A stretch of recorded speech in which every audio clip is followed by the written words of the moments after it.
National Human Rights Commission, NHRC, has charged the federal government to draft a new guideline to guide operations at various isolation centers across the country.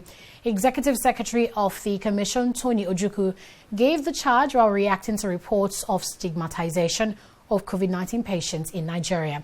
This next report has details. Recently, the body saddled with managing Nigeria's COVID-19 fight, the Nigeria Center for Disease Control raised alarm on stigmatization of COVID-19 patients in the country. Since then, it has launched various campaigns to boost the reintegration of these survivors into the society. While this move by the NCDC has been yielding results, the Nigeria Human Rights Commission is recommending other ways to manage the situation.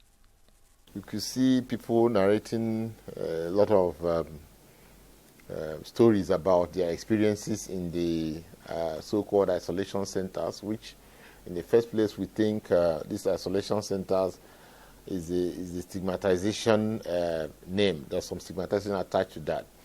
The proper name should be treatment centers, so that it doesn't carry any stigma with it. And that's why people are running away. People once you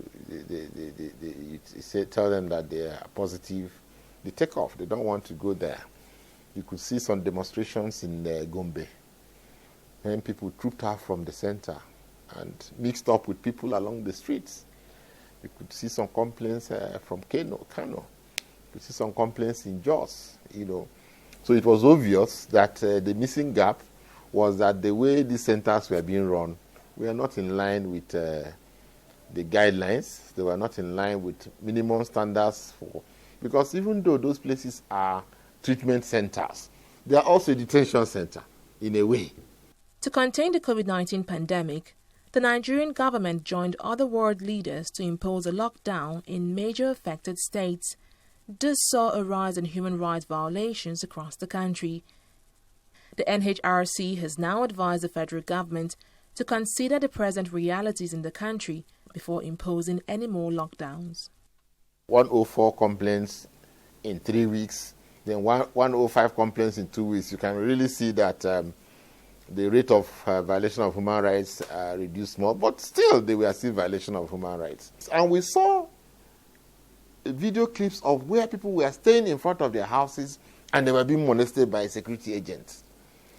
So it is not the same if you say enforce a lockdown in London or Washington, you therefore say enforce a lockdown in Nigeria.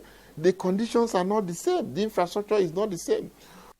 With close to 7,000 COVID-19 cases, health experts say Nigeria is yet to reach its peak in the pandemic. This has raised concerns that the government may adopt stricter measures to flatten the curve of the disease, which may in turn lead to more human rights violations.